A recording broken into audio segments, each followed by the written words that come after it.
But we keep hearing these stories about children being indoctrinated, and they say, oh, that's not happening, it's not happening. Veritas then finds just one guy, one little old teacher who comes out and says, here's my Antifa flag, here's my Mao poster, and I tell kids they're bad people if they disagree with me, and then they move further left every single year, and you're like, these people are real. And what you don't realize is the one guy they call, it's like a cockroach. You see one on the wall, you know what that means? There's 1,000 more behind it. So for Veritas to expose the one guy is just the beginning. There needs to be more exposure to this. But man, I tweeted this out somewhat jokingly. Your Twitter's all jokes. It mostly is, but I said, imagine hating your kids so much you send them to college. Right. Because like what happens to your kids when you send them to these institutionalized learning facilities? Rotted. They shave their heads and, put on weird art rotted clothes. And so I'm dealing with that right now. My daughter is 16 years old. She's looking at colleges. She's a very successful active junior, straight A's, varsity athlete, can go any college she wants to in the country. And she wants to go to some pretty powerful universities. She wants to be a doctor, which is like one of the things that you can't do without doing the thing. Unfortunately, I think you should be able to test into that profession. You should be, but you can't right now. Like if you want to be a stock trader, a tech guy, a programmer, a coder, a businessman, a philosopher, a historian, whatever, you don't have to go to college to do that. But to be a doctor, you got to do that. So I have, and I would do this ordinarily, but I am just prophylactically like just blasting her with as much information as I can, so that by the time she does get there, that she will at least have a baseline to deal with this indoctrination. Have you taught her about compound interest?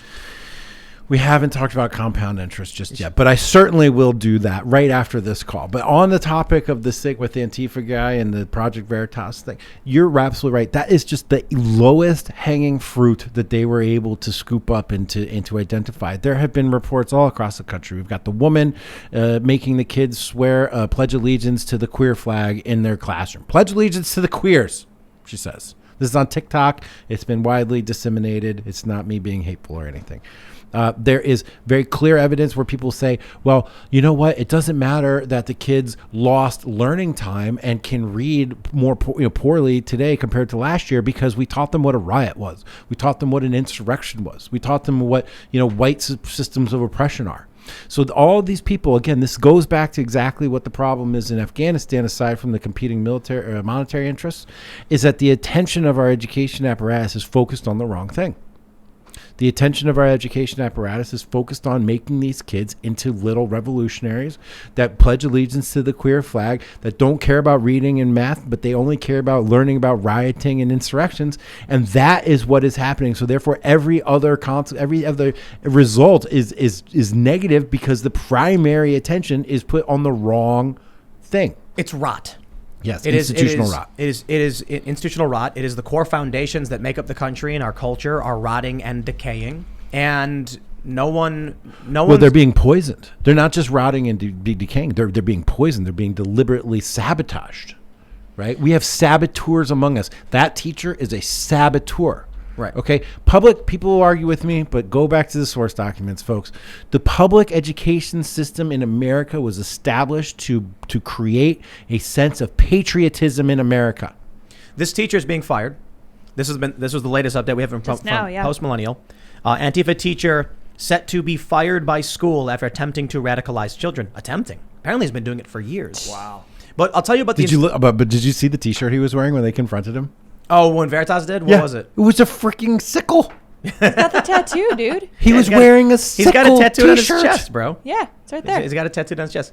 So the institutional rot. Let me tell you a story. So we at Timcast.com are hiring a bunch of fierce and independent journalists. Best $10 I spend every month. We're doing a great job, and we had a story about a truck full of Moderna vaccines crashing, and there was limited information on it, and we thought it was a big deal. And so Timcast reporters start investigating and figure out what's going on with this truck. And it's a crazy story. So I tweeted we ended up learning from the local emergency response in West Virginia where this happened that the DOD took over and the locals were not allowed to give statements to the press. And I said, wow. Now, the truth is the Department of Defense works with the HHS and they have jurisdiction over vaccine shipments. So when it happened, they're like, hey, we're going to be handling this. So it's not like there was a grand conspiracy or anything. And I never said that. I tweeted out something bad happened. Truck crashes, carrying Moderna vaccine, airspace gets shut down, hazmat comes out, and now the DOD is taking over. And I guess a lot of people immediately assume conspiracies. And what ends up happening is an article gets written claiming that I'm a conspiracy theorist, that I didn't accurately inform any of my followers about what really happened, even though I posted a link to the story. Now, it's something I want to get off my chest and just mention because it was like an example of something affecting me. But I also think it's a good example of institutional rot. That there is someone who knows my story was 100% true, 100% factual, and I never implied there was a grand conspiracy. I genuinely was like, whoa, a vaccine truck flipped over. This is crazy. The DOD's on it. Isn't that crazy? We were worried, like, did they lose a shipment of vaccine? Because they weren't telling us. And then we got a statement saying, don't worry, we were able to recover all the vaccine. I was like, oh, okay. I wasn't implying that, like, aliens were coming or any crazy stuff, but someone had to write about it. And they had to twist it and frame it in such a ridiculous and absurd way that people who will read that will have their minds warped. That is just one example I experienced recently, but I'm sure everybody knows the examples of how the media lies, cheats, and manipulates, like Shinzo Abe and Trump. When he throws the fish food in, they fake it, or the Very Fine People hoax. And so what's happening now, and the reason why I think you see these schools focusing on the wrong thing, is it's the whole system of our institutions has been twisted and corrupted by the most absurd and extreme hyper-individualism. There's no national unity. There's no sense of community. There's no scruples. This writer at this news outlet didn't say to himself, I can't write that. That's not true. He went, how can I twist this in the worst way possible to get some clicks? Because I don't care about what happens to this country. I don't care what happens to my community. I don't care what happens to the people. These schools bring these people in, and these principals and these superintendents, the ones who haven't been truly indoctrinated, are like, I'm not going to stick my neck out when this teacher does this stuff, because why should I put myself on the line for the sake of the future of this country, our children?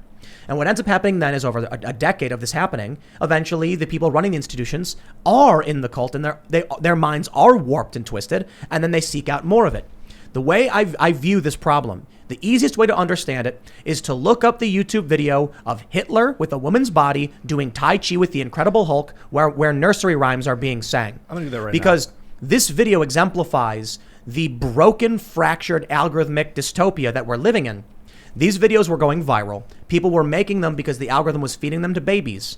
That is something. So we as adults can see that video and say, this is insanity. Why are children being fed this video? Babies can't understand that because they have no frame of reference. They just see this and that's life. For the rest of us, spending 10 years going through the broken media ecosystem, the lies, the fake news, and the algorithmic manipulation, we can't tell. Adults who live in it are the same as the babies being born into it. We can see the one thing because it's so crazy, we can't see the crazy in front of us. Now, obviously, I think people watching the show, people like us, are initiated. And what I mean by that is we're discerning. We see something and say, I want to challenge that. And I want to see how that stands up to scrutiny. Then you look at all these people who all of a sudden are, I tell you this, man, it breaks my heart, is the hacker community going woke. Full on authoritarian dogma. And I'm like, hackers were anti-establishment, anti-authoritarian, totally like agnostic. And now it's just becoming more and more woke. And I'm seeing people say, like, here's what you have to say, here's what you can't say. And I'm like, we're changing the words of code. And it's just, they don't understand. They're living in this fractured, rotted, and broken, collapsing system. They can't see through it.